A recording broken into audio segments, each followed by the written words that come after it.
got the spot, huh? Well, I'm coming for it. And there's nothing you can do. Welcome to ESPN West Palm's High School Game Day, presented by Smith Ball Baez and Prather.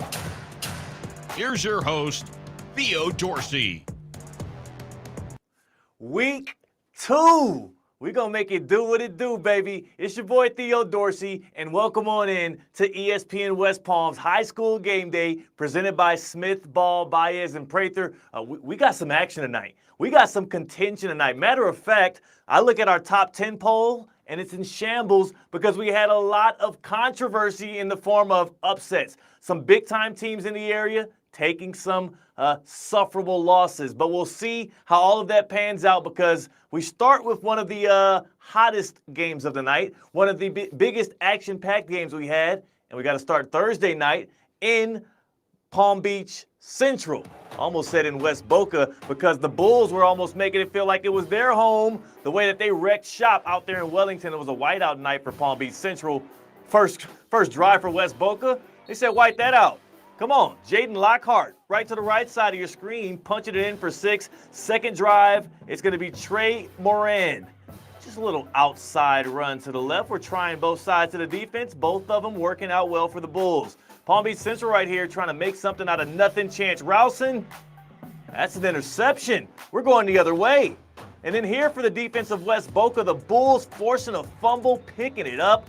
It's complimentary football and better plays right here for PBC.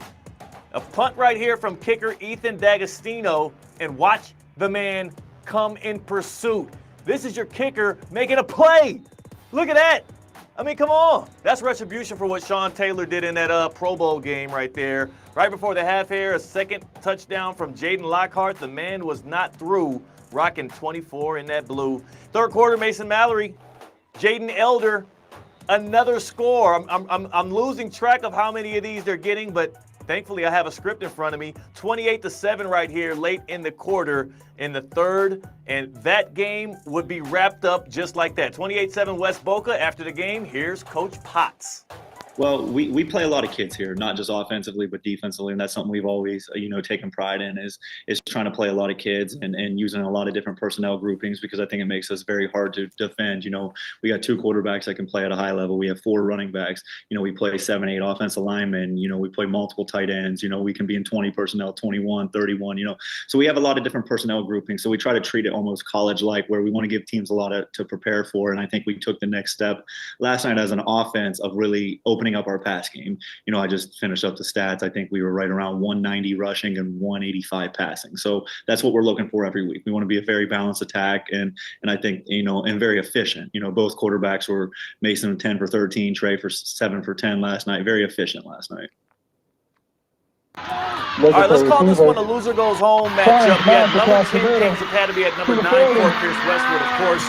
Whoever falls in this one likely going to have to drop out of our top 10, presented by Safe Bound Moving and Storage. And Joe Daly says, I don't want to go home. Over the top, Javian Jones, Tutty. Number 13, he was lucky today. Forget that number and what it comes with. A little pan of the scoreboard just to show you what it was looking like. But here's a flashback to earlier in the game. Kings Academy on the road, Joe Daly, Javian Jones. I mean, the dude was scoring touchdowns like it was deja vu. He had 3 tonight. He also was showing up big on the defensive side of the ball, had a big-time interception late, and the Kings Academy and Fort Pierce Westwood were tied at 7 at halftime. They also, there goes the Javian Jones interception. I mean, the dude's everywhere. The dude is a straight-up baller. It was tied at 7 at halftime. Kings Academy would pull away late in the fourth. They win this one big, 28-14. The high school game day game of the week.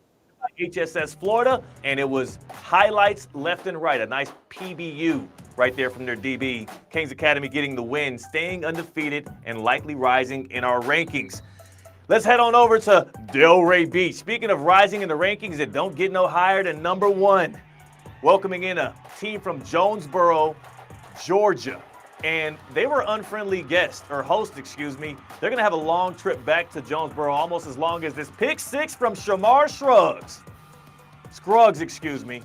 I can't mess up your name the way you're wrecking the game right there for the Eagles. a pick six to end the third quarter. Atlantic was forcing turnovers all night, and the touchdown machine himself, Teddy touchdowns, Teddy Hoffman, he had himself a pair of scores in the first half. It was all Atlantic in this one. They won it 53-13.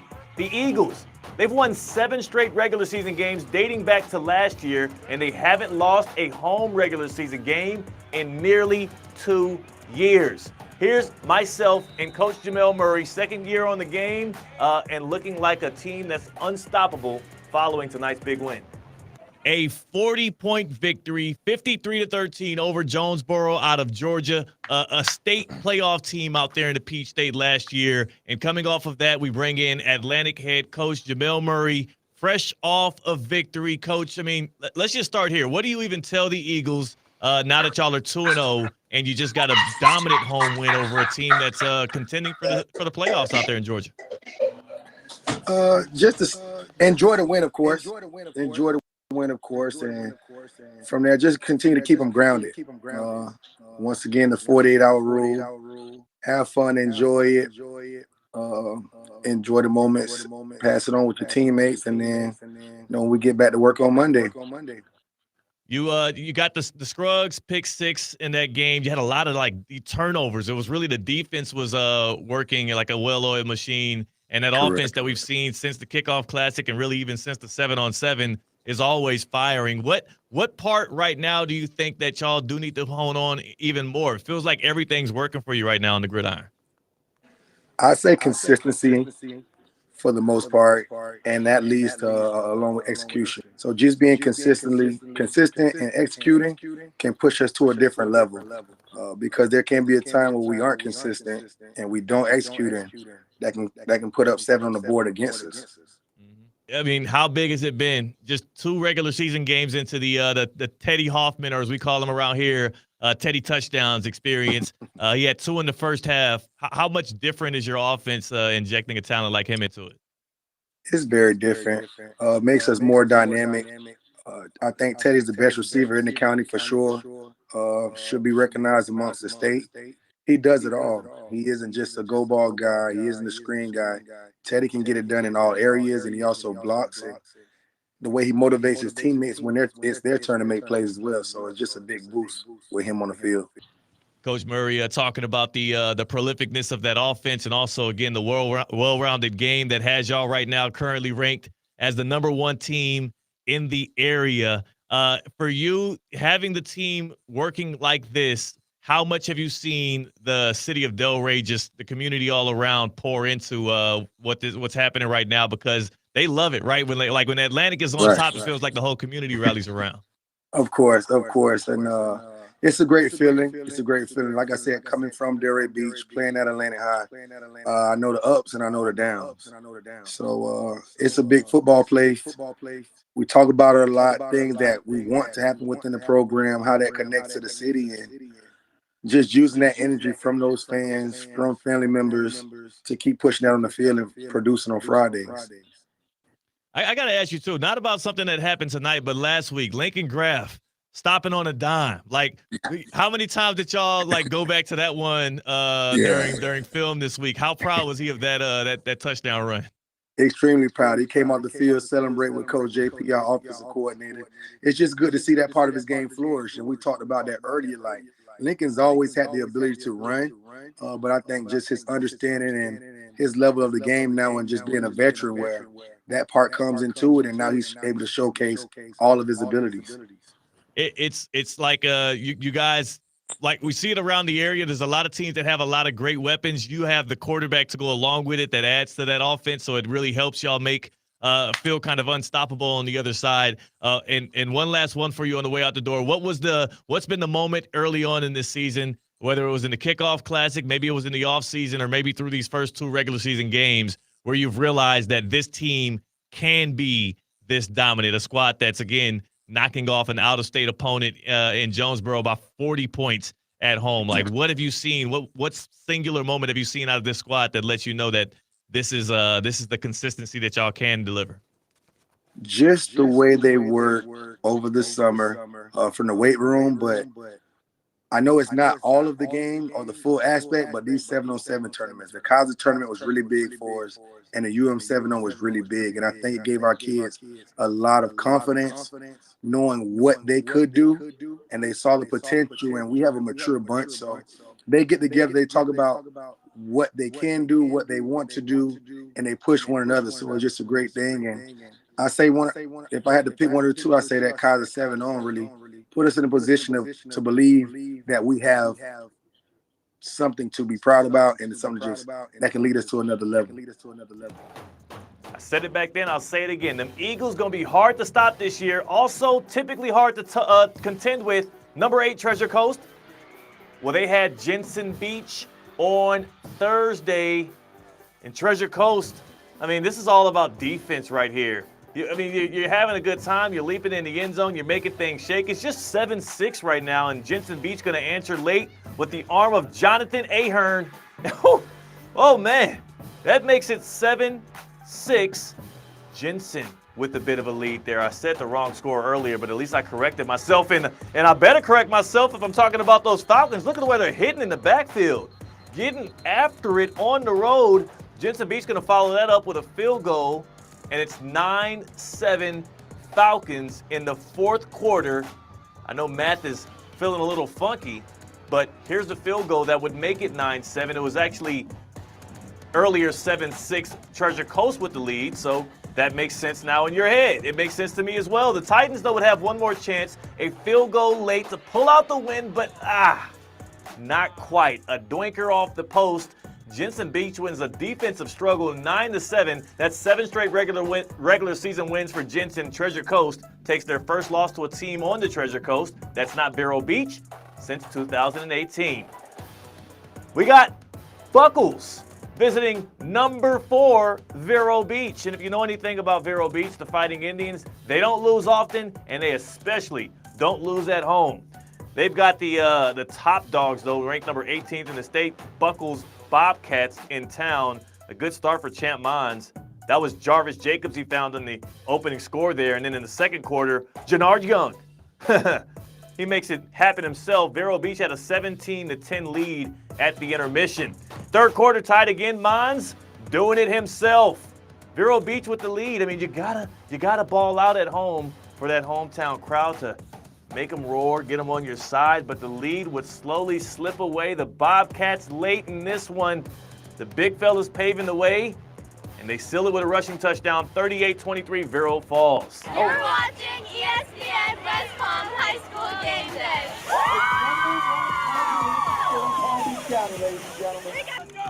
Big shout to the Spanish River cheer team for getting us going right there. Seminole Ridge visiting the river, and the Sharks were biting tonight.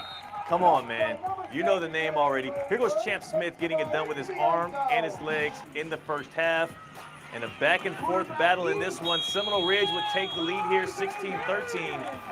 But Spanish River, they would rally in the second half. They're not done. They say it ain't over till the fat lady sings. The defense says, yeah, it ain't over till we get the ball. Forcing a fumble right there in the backfield. The Sharks take over, and when the Sharks take over, they know how to handle that rock themselves. That, my friends, is Blake Wallace, and he has wheels. When he gets the ball in his hands, generally good things happen. The Sharks improved to 2-0 with a 27-23 win tonight and a tight win over the Hawks. Seminole Ridge, they dropped to 0-2. A lot of room for growth right there for the squad out in Westlake. How about we head on over to Benjamin, the number 5 Bucks, hosting the 38th ranked team in the state, the Jesuit Tigers, and not a lot of highlights that were positive for Benjamin in this one. Here's a nice scramble from top 63 quarterback Jaden Vega, and he'd hit his guy. You're punching, you're knocking on the door of the end zone right here for the Bucks, but that play immediately wiped away. A fumble near the goal line. You can't have mistakes in that area of the field. But let's show one more heads-up play. Interception on the fake punt. You can't fool me. That's Markel Etienne making it shake for the Benjamin Bucks. I wonder if he's related to the Etiennes that frequent the Gators. Cresser probably has something to do with that. Benjamin loses this one, though, at home. It's taking on over to the Santaluces Chiefs, the number 6 Santaluces Chiefs hosting Palm Beach Gardens. They were down 7-3 at home. Upset alert. But here it is, Preston Ricks. He had 3 sacks up to that point. Hey, how much is it now, Preston? Now, 4. He let you know. And the leg of Christian Clavijo, he's going to give Santaluces a chance in this one. They're now down 7-6 to Gardens. He was 2 for 3 on the night. Jet sweep here for the Gators. That offense, sometimes it takes a little while to heat up in a game like this. It's late in the third quarter. They started going late. Jordan Johnson in the pocket, strong arm deep down the sideline. And who's that? David Lubin, the diving catch, and he's going to let you know about it. But here it is, 4th and goal. A few plays later, a big-time stop by the Chiefs. That defense powered up by the home crowd, and look at what ensues. From his own goal line, this was huge. Chris Siska, the top 63 receiver and NC State commit, Caden Gordon. That's going to be a Play of the Week nominee. That's going to get you into enemy territory. And Israel Marion says, I'm comfortable in enemy territory. Matter of fact, this at home for me, baby. Big 6 running it in for 6 points for Santaluces. They took a 12-7 lead with that one, and they would go on to finish the job 20-13. Santaluces, they escape again. 2-0 back-to-back home wins for Hector Clavijo and the squad. How about we look at the rest of the top 10 and see how they did tonight as we're seeing who's moving on the Safebound Moving and Storage top 10 polls. The number 1 team, Atlantic, whooped that tail of Jonesboro. They're probably still heading back to Georgia now, and it was a sore feeling for them. Good for the Hawks, for the Eagles there. West Boca, number 12, they get the big win over number 7, Palm Beach Central. Cardinal Newman, unable to make it shake. Or actually, yes, they made it shake. Had a little graphic over my screen here. 42-21, a win over Carrollwood.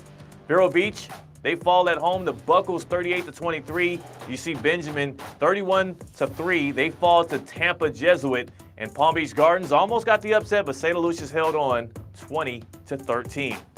We'll see how that top 10 poll shakes out next week. How about we head on out to the muck? Pahokee. What you got for me? Show me something. And a familiar face, an Inlet Grove head coach, Rashad Jackson. Pahokee fans are used to rooting against him. Former Glade Central head coach, Rashad Jackson.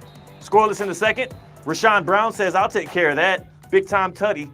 He also scored a lot in week 1 as well. That swarming Pahokee defense, they were all over it tonight. And what else would you expect? Because that's where the strength of that team resides. Later in the half, another rushing touchdown for the Blue Devils. Everybody working together on that one, a team effort. Pahokee wins 27-7 against the Hurricanes. How about we jump on out to Jupiter? That's what you're checking out right now as Park Vista gets some action in on the road. Now, former Patriots head coach Bill Belichick, he likes to hang out in Palm Beach County. He might want to take out some Jupiter football because Coach Craven's squad getting it done on all 3 phases on a Thursday night against Vista. The Warriors score on offense, they score on defense, they score on special teams. I mean, they might still be scoring right now, and the game's already over with. Jupiter is making it shake. Look at them in the red zone right here. In the Warrior squad, who came off of a big-time surprise last year, they're not shocking anybody with the way that they're playing right now. 9 straight regular season wins dating back to last year. Jupiter gets the win, 38-6 over Park Vista. They improve to 2-0, and you know what I'll say? The homie Tatum Snyder for lacrosse, she's happy about her Jupiter Warriors being undefeated. Also undefeated, the Boca Raton Bobcats. Yeah, look at them, chilling on the bench, trying to make it 2-0 against Dwyer at home. And this was a 4th and 1 conversion to prime time. That was a prime time type catch right there, one-on-one on the sideline. Now Dwyer's gonna fight back, a little bite back here. You're looking for something, and you find number 8. Big time sack in the backfield. You don't want negative plays in the red zone. But a couple plays later, Boca gonna fight back here, gonna get a little closer to the end zone, and that's gonna set up the next play, what you're gonna see right here, a little trickeration. Try to focus in on the screen here as the Bobcats fool me, and I was the one shooting it. Oh, where'd he go? Double end around touchdown. Yeah, number 7 had the ball. Defense didn't know as well. This game was 21-zip at the half on Thursday night. A weather delay would postpone it to Friday. They wrapped it up, though, tonight, 35-6 the final. The Boca Bobcats, their saying is 1-0, but they improved to 2-0 with the win. Glade Central at Martin County. What's cooking in Stewart? All Raiders early on in this one. Glade Central jumps out to a 20-0 lead over the hometown Tigers. Yeah, I said that right. Glade Central 20-0 over the hometown Tigers. Vaughn O'Brien, though, showing off the arm strength. He tries to get the Tigers on the board here, but boy, I tell you, look at the Raiders just scoring in every which way. There was a pass for a touchdown there. That looked like an end around. And what else you got for me? Well, I'm just watching as a fan right now. Okay, a little run up the middle. There goes a stuff from the Tigers. They're feeling the no, never mind. Never mind. Another touchdown for Glade Central. What has gotten into these guys as they are rocking and rolling on an all-time level right here? I haven't seen Glades kick it like that in a while. Loving what I'm seeing there. 21 zip was the lead they had. And then you're going to see Vaughn O'Brien coming up here, fighting back for the Tigers. Look at that throw. Oh, goodness me. Vaughn, stop it. Stop it. That right there was disgusting. Gotta love that touchdown right there from Glades. He finds his man, and then Martin County going to make it a one-score game after they get an onside kick. But Glade Central holds on to get the win in this one. They get off to a 2-0 start. They've matched their win total from each of the last two seasons, 20-13 in favor of the Raiders.